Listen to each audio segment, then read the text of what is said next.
আজিৰ ভিডিঅ'খনত আমি class 7ৰ SMS ঠিক আছে অসমীয়াৰ তৃতীয় নম্বৰ পাৰ্টটো চাম যাৰ নামটো আছে পণ্ডিত আনন্দৰাম বৰুৱা ওকে এইটো চাও আনন্দৰাম বৰুৱাটো আমাৰ দেখাত এনেকুৱা আছিল তো পিকচাৰটো দিয়া আছে লেসনত ঠিক আছে আৰু তেওঁৰ বিষয়ে আমি ইয়াতে চাম ওকে এইটো সব তেওঁৰ বিষয়ে আছে আৰু তাৰে পিছত তেওঁৰ আপোনাৰ কি বুলি জানো আহা ইয়াতে দিয়া আছে এইবিলাক চাবো ইয়াতে আপোনাৰ কেইটামান বস্তু দিয়া আছে জানিব লগা আছে বস্তুবিলাক ঠিক আছে অলপ পঢ়িব যাতে ওকে তাতে ইয়াতে চাওকচোন ইয়াতে আপোনাৰ তেওঁৰ লিখা এইবিলাক বস্তুবিলাক আছে এইবিলাকো চাব ওকে এতিয়া আমাৰ চাবচোন ইয়াতে পাঠ ভিত্তিত থকা কোৱেশ্চন আনসাৰ্स বিলাক আছে হা পাঠটো শুদ্ধ আৰু স্পষ্টকৈ পঢ়া এইটো আপোনালোকে নিজে চাব আকৌ উত্তৰ দিয়া এইবিলাক আছে ঠিক আছে এটা সব লেসনৰ আমাৰ কোৱেশ্চন আনসাৰ আছে কৰিব লগা আছে ঠিক আছে এতিয়া আমি ইয়াৰে কোৱেশ্চন আনসাৰ চাও ইয়াতে চাবচোন প্ৰথমটো আছে আপোনাৰ পাঠটো শুদ্ধ আৰু স্পষ্টকৈ পঢ়া তো এতিয়া আপোনালোকে নিজে কৰিব ঠিক আছে নেক্সট তাৰে পিছত কোৱেশ্চন আনসাৰ আছে আনন্দৰাম বৰুৱাৰ জন্ম ক'ত হৈছিল লেসনটো পঢ়ি পেলাই আপোনালোকে অলৰেডি গম পাইছে তথাপি মই ধুনীয়াকৈ দি দিছো প্ৰশ্ন উত্তৰ যে আনন্দৰাম বৰুৱাৰ জন্ম হৈছিল উত্তৰ গুৱাহাটীৰ আপোনাৰ ৰাজদুৱাৰত ঠিক আছে সৰি ৰজাদুৱাৰত ঠিক আছে নেক্সট চাবচোন খ নম্বৰ 2 তেওঁৰ পিতৃ আৰু মাতৃৰ নাম কি আছে তো দেউতাকৰ আৰু মাকৰ নাম সুধিছে তেওঁৰ পিতৃৰ নাম আছিল গৰ্গৰাম বৰুৱা আৰু মাতৃৰ নাম কি আছিল দুলেশ্বৰী বৰুৱা ঠিক আছে তাৰ পিছত গ নম্বৰটো আছে দেউতাকৰ নাম কি কৈছে গৰ্গনাম বৰুৱা নহয় গৰ্গৰাম বৰুৱা আৰু মাতৃৰ নাম আছিল দুৰ্লভেশ্বৰী বৰুৱা ঠিক আছে আৰু নেক্সট তৃতীয় নম্বৰ প্ৰশ্নটো আছে আনন্দৰাম বৰুৱাই কনকলতাৰ কোন কলেজত নাম ভৰ্তি কৰিছিল নহয় সো আনন্দৰাম বৰুৱাই কলকাতাৰ মানে কোনটো কলেজত নামটো লৈছিল নহয় এডমিশন লৈছিল নাম ভৰ্তি মানে কৰা এডমিশন হা সো তেওঁ কোনটো কলেজত এডমিশন লৈছিল কলকাতাৰ তো আনসাৰটো কি হ'ব আনন্দৰাম বৰুৱাই কলকাতাৰ আপোনাৰ প্ৰেসিডেন্সি কলেজ ঠিক আছে প্ৰেসিডেন্সি কলেজত নাম ভৰ্তিটো কৰিছিল তাৰ মানে এডমিশনটো লৈছিল ওকে নেক্সট চাবচোন কোৱেশ্চনটো আপোনাৰ আনন্দৰাম বৰুৱাৰ ভাষা কলা সংস্কৃতি সংস্থা কিয় প্ৰতিষ্ঠা কৰিছিল তেওঁ যে এইটো বস্তু প্ৰতিষ্ঠা কৰিছিল ভাষা কলা সংস্কৃতি সংস্থা গতিকে এইটো বস্তুটো কিয় মানে তেওঁ প্ৰতিস্থাপন কৰিলে এইটো বস্তু সুধিছে ঠিক আছে সো উত্তৰটো চাবচোন ভাৰতৰ ব্ৰিটিছ আমোলত প্ৰথম জন অসমীয়া বেৰিষ্টাৰ আছিল কোন আমাৰ আনন্দৰাম বৰুৱা ঠিক আছে প্ৰথম অসমীয়া বেৰিষ্টাৰ কোনে আছিল আমাৰ আনন্দৰাম বৰুৱাই আৰু তেওঁ প্ৰথমজন অসমীয়া তথা ভাৰতীয় চিভিলিয়ান হোৱাৰ উপৰি এজন প্ৰখ্যাত সংস্কৃত পণ্ডিতো আছিল তেওঁ এটা মানে বিখ্যাত মানে তেওঁ সংস্কৃত পুৰা জানিছিল হা গতিকে তেওঁ সংস্কৃতটো পুৰা পাৰিছিলে আৰু সেইকাৰণে তেওঁ এটা বিখ্যাত পণ্ডিত আছিল ওকে সেয়েহে তেওঁৰ স্মৃতি ৰক্ষাৰ্থে ওকে ৰাজ্য চৰকাৰে কি কৰিলে আনন্দৰাম বৰুৱাক কি কৰিলেনো ভাষা কলা সংস্কৃতি সংস্থা প্ৰতিষ্ঠা কৰিছিল তেওঁৰ স্মৃতিত তাৰ মানে তেওঁক মানে মনত পেলাবৰ কাৰণে ঠিক আছে তেওঁৰ স্মৃতিৰ কাৰণে কি কৰিছে বস্তুটো ভাষা কলা সংস্কৃতি সংস্থাটো প্ৰতিষ্ঠা কৰিছিল কোনে কৰিছিল চৰকাৰে কৰিছিল ঠিক আছে গতিকে এই সংস্থাটোৰ নাম কি আছে আনন্দৰাম বৰুৱা ভাষা কলা সংস্কৃতি সংস্থা ঠিক আছে মাত্ৰ ভাষা কলা বুলি নহব সংস্থাৰ নাম আনন্দৰাম বৰুৱা ভাষা কলা সংস্কৃতি সংস্থা হ'ব ঠিক আছে আৰু এই সংস্থাটো কোনে মানে প্ৰতিস্থাপন কৰিছিল চৰকাৰে কৰিছিল কাৰ স্মৃতিত কৰিছিল সো আনন্দৰাম বৰুৱাৰ স্মৃতিত কৰিছিল ঠিক আছে নেক্সট চাবচোন ইয়াতে ABILAC ঠিক আছে সো এবিলেক ইয়াৰে সম্পূৰ্ণ নামটো ইংৰাজী আৰু অসমীয়াত লিখা ইয়াৰে নামটো ইংৰাজীতে লিখিব দিছে আৰু অসমীয়াতে লিখিব দিছে ঠিক আছে সো ABILAC ইয়াৰ সম্পূৰ্ণ নামটো কি হ'ব ইংৰাজী আৰু অসমীয়াত লিখা হ'ল বুলি দিব এতে ইংৰাজী চাবচোন কেনেকুৱা হ'ব আনন্দৰাম বৰুৱা ইনষ্টিটিউট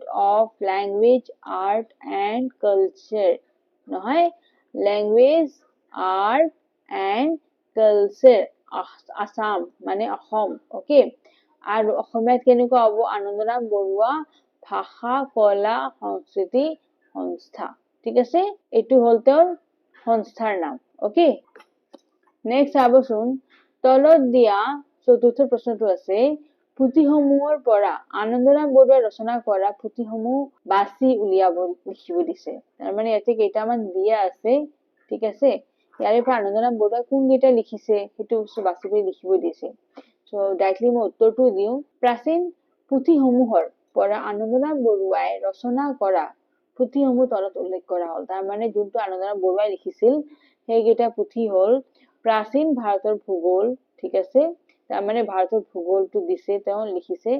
তাৰপিছত আছে সৰস্বতী কণ্ঠাৱৰণ, ঠিক আছে।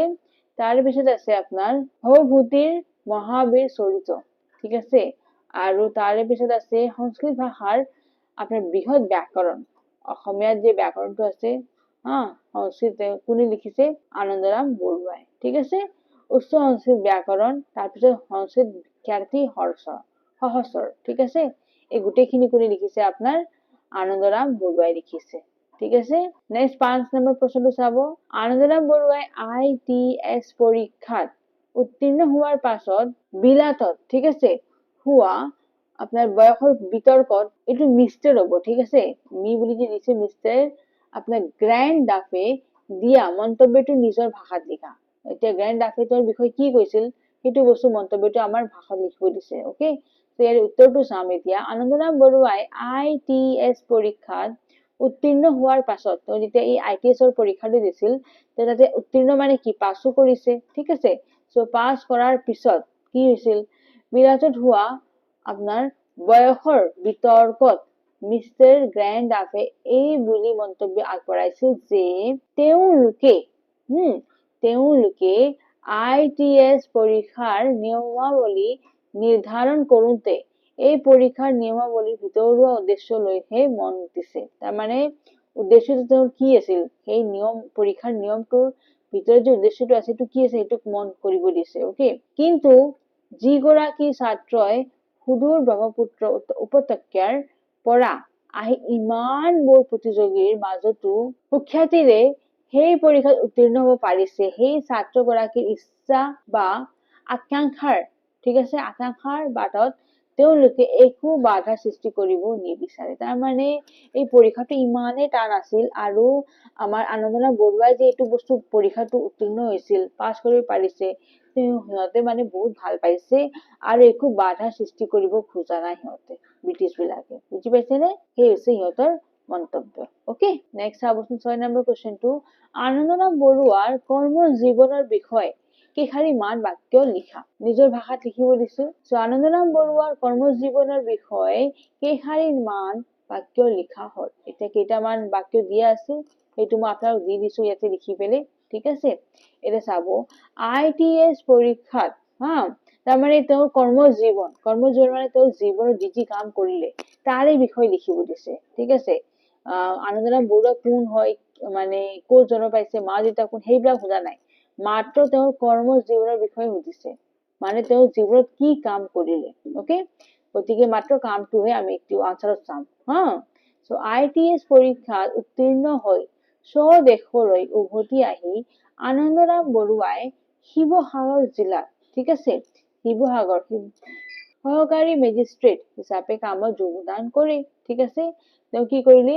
এতিয়া তাৰে পৰা আহিলে, উত্তীৰ্ণ হৈ পেলাই ICS পৰীক্ষাত যেতিয়া দি পেলাই আহিলে, ঠিক আছে। ICS পৰীক্ষা যেতিয়া পাছ কৰিলে, তেওঁ যেতিয়া আৰু আহিলে, আমাৰ অসমত যে শিৱসাগৰটো আছে জাগা, তাতে তেওঁ মেজিষ্ট্ৰেট হিচাপে কাম কৰিলে, ঠিক আছে, জইন কৰিলে। ইয়াৰ পাছত তেওঁ কি কৰিলে? ময়মনসিংহ জিলাৰ সহকাৰী মেজিষ্ট্ৰেট, আৰু গতিকে তেওঁ কি কৰিলে?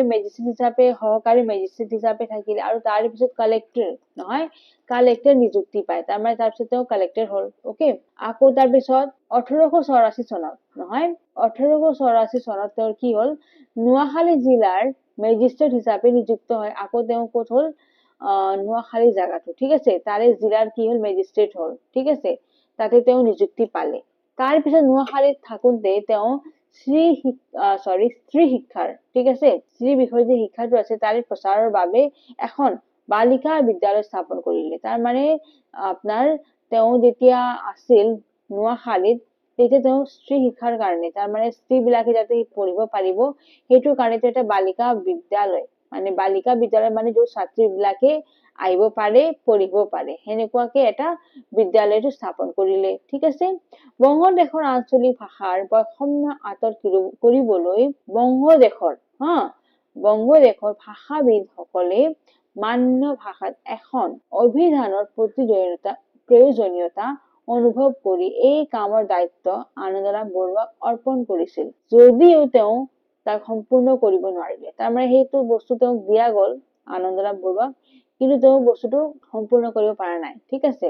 অসমীয়া সাহিত্যৰ জগতকৈ তেওঁ বহুতো অৱদান আগবঢ়াই থৈ গৈছে আৰু অসমীয়া সাহিত্যৰ কাৰণে আমাৰ যে অসমীয়া সাহিত্য জাগাটো আছে, জগতটো আছে, তাতে তেওঁ বহুত অৱদান দিছে, মানে বহুত কাম কৰিছে, বুজি পাইছেনে? এতিয়া চাবচোন কুৱেশ্যন নম্বৰ 7 টো মিলাব দিছে, ঠিক আছে। ক আৰু খ অংশটো কি কৰিব দিছে, মিলাব দিছে। চ ক অংশত থকা শব্দৰ লগত খ অংশত থকা শব্দবোৰ আঁচ টানি মিলোৱা হ'ল। এইটো আঁচ টানি মিলাই দিয়া গৈছে। যেনেকে আপোনাৰ আছে প্ৰথমটো অধ্যবসায়, অধ্যবসায়, এইটো আপোনাৰ কি হব, নেৰানে পেৰাকৈ লাগি থকা কাৰ্য, তাৰমানে তাৰে শব্দৰ মিনিংটো দি আছে ইয়াতে, গতিকে এনেকে মিলাই দিছো মন্থন, মন্থন মানে কি হব, মথা বা ঘোটা কাৰ্য, ঠিক আছে। সুখ্যাতি মানে কি, সুনাম নহয়, বা ৰহস্য। তাৰ পিছত আছে জাগত জিলিকা, এইটো কি হব, অতি শুৱনি, বহুতৰ মাজত চকুত পৰা, মানে যাক চবে চিনি পায়, নহয়। তাৰে পিছত আছে অৱদান, অৱদানটো আপোনাৰ কি হব, বৰঙণি নাইবা অৰিহণা, অকে।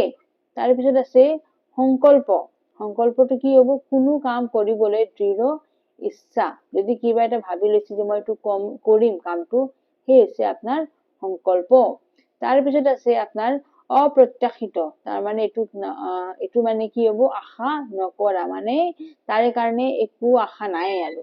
তাৰে পিছত আছে প্ৰতিযোগী, প্ৰতিযোগীটো কি হব, প্ৰতিদ্বন্দ্বী, ঠিক আছে। তাৰ পিছত আছে নিযুক্ত, মানে নিযুক্তি দিয়া হল না, তাৰমানে কামত লগোৱা, কামত বিয়োগ কৰা, মানে কামত বস্তুটো সোমাই দিছে ইমানক, তাক নিযুক্তি দিয়া। মনীষী মানে জ্ঞানী। 8 নম্বৰ প্ৰশ্নটো চাবচোন, এতিয়া আমাৰ গ্ৰামাৰ প্ৰশ্ন বিলাক আহি গৈছে ইয়াতে অলপ, ঠিক আছে। চ' যেনেকে ইয়াৰ আগতে আমি ৱৰ্ড মিনিংছ মিলালো, নহয়, ৱৰ্ড মিনিংছ মানে কি, শব্দাৰ্থ বিলাক চাইছে মিলালো, ঠিক সেনেকে এতিয়া আপোনাৰ আছে যে কি, দলত ভাগ হৈ পাঠটো পঢ়া, মানে একেলগে হৈ পেলাই চবে পাঠটো পঢ়িব দিছে। আকৌ পাঠটোৰ পৰা অতীত কালৰ ক্ৰিয়াপদ কেইটা বাছি ওলাব দিছে, তাৰমানে ক্ৰিয়াপদ বিলাক যিমান আছে সেনেকে ওলাব দিছে, যেনেকে হৈছিল, লৈছিল, নাছিল, নাছিলটো কিয়, নোৱাৰিলে, দৰ্শাইছিল, পঠিয়াইছিল, লিখিছিল, ফলিয়াইছিল, আছিল, গল, পঢ়িছিল, কৰিছিল, ঠিক আছে। এইবিলাক হৈছে আপোনাৰ কালৰ ক্ৰিয়াপদ, নহয়, বস্তুটো মানে হৈছে, নহয়। নেক্সট চাবচোন, খালী ঠাই পূৰ কৰা, কালি মই গুৱাহাটীলৈ গৈছিলো, তাৰমানে গৈছিলো, মানে এইটো কি হব, পাষ্ট টেন্স হব, অতীত হব, এইটো কি হব, অতীত, অকে। তাৰমানে ইয়াতে মানুহজন গৈছিল, নহয়। তাৰে পিছত আছে আপোনাৰ কাইলৈ আমাৰ ঘৰলৈ ৰমেন আহিব, মানে মানুহজন আহিব, মানে ফিউচাৰ আছে, বস্তুটো হোৱা নাই এতিয়ালৈকে, হব, অহাকালি হব, বুজি পাইছেনে? সেইকাৰণে এইটো কি হব, ভৱিষ্যৎ কাল, ঠিক আছে, ভৱিষ্যৎ কাল, ঠিক আছে। তাৰে পিছত কাইলৈ কোনে আহিব, আমাৰ ঘৰলৈ ৰমেন আহিব, এইটো হল আপোনাৰ কি, আহিব, মানে ভৱিষ্যৎকাল হল, তাৰে পিছত আছে লৰাবিলাকে খেলপথাৰত বল খেলিছে, তাৰমানে লৰাবিলাকে কি কৰিছে, পথাৰ যে আছে খেলপথাৰ, তাতে সিহঁতে বলটো কি কৰিছে, খেলিছে, মানে বস্তু হল, খেলিছে, অকে। নেক্সট চাবচোন 10 নম্বৰটো, পাঠটোৰ পৰা বিশেষণ, সৰ্বনাম আৰু ক্ৰিয়াপদ এইবিলাক বস্তু বিচাৰি উলিয়াই বহীত লিখিব দিছে, অকে। চ' পাঠটোৰ পৰা বিশেষণ, সৰ্বনাম আৰু ক্ৰিয়াপদ চব আমি কি কৰিলো, বিচাৰি উলিয়াই বহীত ধুনীয়াকে লিখা হল, অকে। এইকেইটা হল বিশেষ্য, এইটো হব বিশেষণ, সৰ্বনাম আৰু ক্ৰিয়াপদ, অকে। চ' বিশেষ্যটো চাবচোন আপোনাৰ কি কি আছে, বিশেষ্য মানে আমাৰ ইংৰাজীত কি বুলি কোৱা হয়, নাউন, সেইটো অসমীয়াত কি বুলি কোৱা হয়, বিশেষ্য। যেনেকে অসম এটা নাম হল, যিকোনো নাম থাকিব নহয়, সেই নামটোক আমি বিশেষ্য বুলি কওঁ, অকে।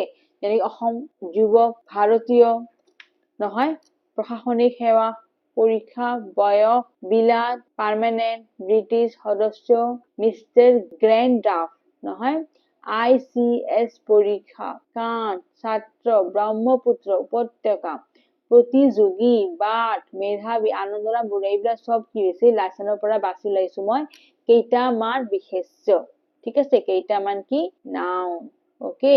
তাৰপিছত আছে বিশেষণ, বিশেষণটো কি হব আপোনাৰ, এজন মেধাসম্পন্ন, বিশেষণটো আপোনাৰ ইংৰাজীত কি বুলি কোৱা হব, এডজেক্টিভ, মানে কিবা এটা গুণ বুজাই আছে, নহয়, সেইটো আপোনাৰ কি হ'ব, বিশেষণ হ'ব। যেনেকে এজন মানে কিমানজন মানুহ, এজন। মেধা সম্পন্ন, ন্যূনতম, নহয় মানে বস্তুটো ন্যূনতম হৈ আছে।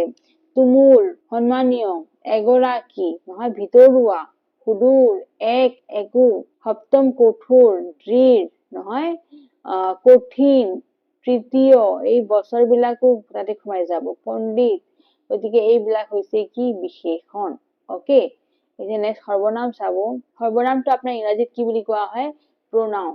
কি বুলি কোৱা হয়, যেনেকে নাউনৰ জাগাত য'ত যি শব্দ আমি ব্যৱহাৰ কৰো সেইটো হ'ল কি, প্ৰনাউন।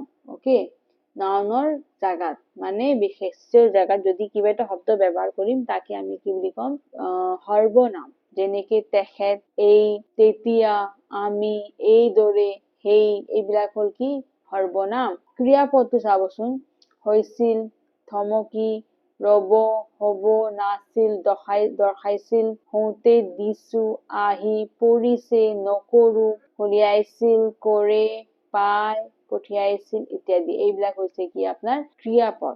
ক্ৰিয়াপদ মানে যি কাম কৰিছে সেইটোক আমি ক্ৰিয়া বুলি কওঁ। গতিকে ভাৰ্ব, নহয় আমি কি বুলি কওঁ অসমীয়াত, ভাৰ্ব বুলি কওঁ। সেই ভাৰ্ব বিলাক হ'ল এইখিনি, ঠিক আছে। গতিকে এই চব বস্তু মই বাছি কৰি ধুনীয়াকে দি দিছো, লেচনৰ পৰা চাই পেলাই ধুনীয়াকে লিখিব। অকে, এতিয়া আৰু আমাৰ অলপ আছে, যেনেকে আপোনাৰ প্ৰথমটো বিশেষ্য আছিল নহয়, বিশেষ্য বহুত কেইটা আছে, গতিকে দি দিছো। যেনেকে আপোনাৰ তেওঁৰ মাকৰ নাম আছিল নহয়, দুৰ্লভেশ্বৰী বৰুৱা, সন্তান, ইংৰাজী, মে, মাহ, এই মাহৰ নামটো মে, সেইটো আপোনাৰ বিশেষ্যত পৰি যাব। উত্তৰ গুৱাহাটী, ৰাজদুৱাৰ, হাট, কামৰূপ, মজুমদাৰ, বৰুৱা, বংশ, অসম, কলেজ, প্ৰৱেশিকা পৰীক্ষা, কলকাতা প্ৰেচিডেন্সি কলেজ, তাৰে পিছত FA পৰীক্ষা, গণিত, তাৰপিছত আছে আপোনাৰ ডাফ স্কলাৰশ্বিপ, নহয় ইংৰাজ চৰকাৰ, তাৰমানে ব্ৰিটিছ গভৰ্ণমেণ্ট, নহয় উচ্চ শিক্ষা বিলাস, লণ্ডন, বেৰিষ্টাৰী ইত্যাদি। গোটেইখিনি আপোনাৰ কিহত আহি যাব, চব বিশেষ্যত পৰি যাব, ঠিক আছে। আপোনাৰ আৰু এটা প্ৰৱৰ বুলি আছে, এইটো আপোনাৰ বিশেষণত পৰি গ'ল।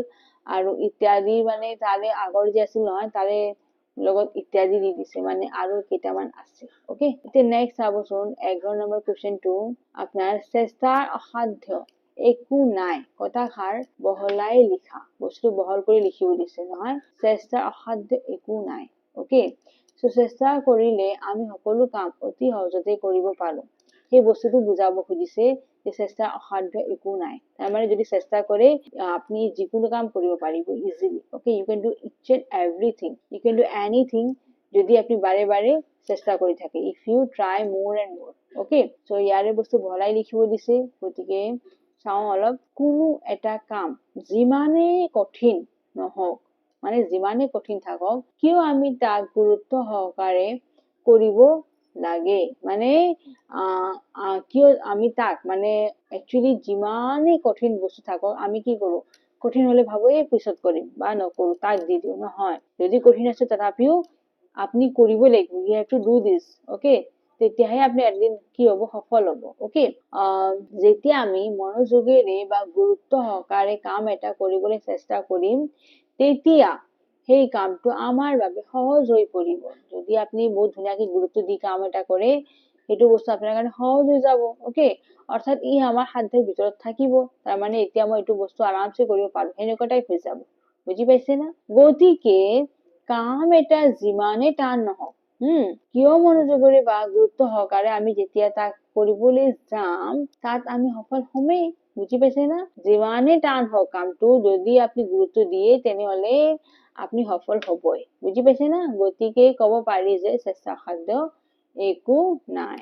অকে, তাৰ মানে ইম্পসিবল মানে একো নাই, আপনি সব কাম কৰিব পাৰে, জাস্ট চেষ্টা কৰক। বুজি পাইছে না? ইয়াতে চাব আপনাৰ কোশ্চেনটো দিছে যে কিছুমান লোকে ভালদৰে পঢ়া শুনা কৰি ভাল কাম কৰি নিজৰ বংশৰ লগতে দেশৰ নামো উজ্জ্বল কৰে, নহয়। চ' তাৰে বিষয়ে এনেকুৱা ব্যক্তি লৈ ধুনীয়াকে লিখিব দিছে। আপোনালোকে ইয়াতে ধুনীয়াকে আমাৰ আনন্দৰাম বৰুৱাৰ বিষয়ে লিখিব পাৰে, ঠিক আছে, বা বেলেগ যদি মানুহ আছে তেওঁৰ বিষয়ে লিখিব পাৰে, ঠিক আছে। 13 নম্বৰ কুৱেশ্যনটো চাব, বিভিন্ন ক্ষেত্ৰত সাহিত্য, কলা, গীত গোৱা, বাদ্যযন্ত্ৰী, চিত্ৰশিল্পী, খেলুৱৈ মানে এইবিলাক আছে হা। যিকোনো আদিৰ নাম সংগ্ৰহ কৰি তালিকা প্ৰস্তুত কৰা। গতিকে এইবিলাক এটা ফিল্ড আছে, বুজি পাইছেনে? কোনে মানুহে কি কাম কৰিছে এইখিনিৰ পৰা তাৰে নাম লিখিব দিছে, সংগ্ৰহ কৰিব দিছে। চ' সাহিত্যটো চাওঁ আগতে। লক্ষ্মীনাথ বেজবৰুৱা, আনন্দৰাম বেজবৰুৱা, মামণি ৰয়ছম গোস্বামী, নহয়? তাৰপিছত আছে বীৰেন্দ্ৰ ভট্টাচাৰ্য। এইবিলাক হৈছে আমাৰ সাহিত্যৰ পৰা, ঠিক আছে? কলা ক্ষেত্ৰ চাওঁ আমি, বেণু মিশ্ৰ, ঠিক আছে? নীলপৱন বৰুৱা, বীৰেন্দ্ৰ সিংহ আদি, আৰু বহুত কেইটা আছে। তাৰপিছত চাবচোন আপোনালোকে, ইয়াতে চাবচোন লক্ষ্মীনন্দন বৰা, হোমেন বৰগোহাঁই, এইবিলাক আছে তাতে হা, এই সাহিত্যৰ ক্ষেত্ৰত, ঠিক আছে? আদি বুলি দিছো মানে আৰু বহুতজন আছে। চব মানুহৰতো নাম ইয়াতে লিখি থাকিব নোৱাৰি নহয়, গতিকে আদি বুলি দিছো, ঠিক আছে? গীত গোৱাটো চাবচোন, ভূপেন হাজৰিকা আছে, দীপালী বৰঠাকুৰ আছে, জুবিন গাৰ্গ আছে। এইবিলাক চব আমাৰ অসমৰ পৰাই চবৰ নাম দি আছো, ঠিক আছে? তাৰপিছত আপোনাৰ আছে খগেন মহন্ত, অৰ্চনা মহন্ত ইত্যাদি। এইবিলাক হৈছে আপোনাৰ গীত গোৱা, অকে? তাৰপিছত আপোনাৰ কি বুলি কয়, চিত্ৰশিল্পৰ পৰা চাবচোন, চিত্ৰ মানে পেইন্টিং, অকে? তাৰে পৰা আমাৰ কেইজন মানুহ আছে, যেনেকে হিমা বিশ্বাস, বিজু ফুকন, নিপেন গোস্বামী, ঠিক আছে? মৃদুলা বৰুৱা, প্ৰসূতি পৰাশ, অকে? গতিকে এইবিলাক আছে, পৰাশৰ, এইবিলাক আছে আমাৰ চিত্ৰৰ পৰা, চিত্ৰশিল্পীৰ পৰা, ঠিক আছে? এতিয়া আমাৰ খেলুৱৈ জগতৰ পৰা চাওঁ, আপোনাৰ শিৱ থাপা, নহয়? শিৱ থাপা বা শিৱ থাপা যি কওক। তাৰপিছত মিঠু বৰুৱা, নহয়? এলভিছ আলী হাজৰিকা, হা? তাৰপিছত নাম শুনিছিলে নাই? শুনিছে অবভিয়াছলি, মাজে মাজে আমাৰ নিউজত বা কিবা সেনেকে আহি থাকে নহয়। গতিকে সেনেকে আগতে যোনবিলাকে কাম কৰিছে এইবিলাক ক্ষেত্ৰত, তাৰে নামবিলাক মই কালেক্ট কৰি দিছো আপোনালোকক, ঠিক আছে? নেক্সট চাবচোন, আপোনাৰ খেলৰ জগতত দীপাংকৰ ভট্টাচাৰ্য আছে, ৰিয়ান পৰাগ আছে, তাৰপিছত হিমা দাস আছে। এইবিলাক চব নাম শুনিছে আপোনালোকে, নহয়? সেই গতিকে এইবিলাক নাম মই ধুনীয়াকে আপোনালোকৰ কাৰণে কালেক্ট কৰি ধুনীয়াকে দিছো ইয়াতে, ঠিক আছে? ইয়াতে চাবচোন, বাকী দুটা কুৱেশ্যন আছে, আপুনি নিজে চেষ্টা কৰিব, ঠিক আছে? আৰু ইয়াতে মই ভিডিঅ'টো ইয়াতে ফিনিছ কৰিলো। যদি ভিডিঅ'টো ভাল পাইছে আপোনালোকে, এইটো চেপ্টাৰৰ কাৰণে লাইক বাটন প্ৰেছ কৰিব। মই ধুনীয়াকে বুজাই দিছো লগতে, অকে?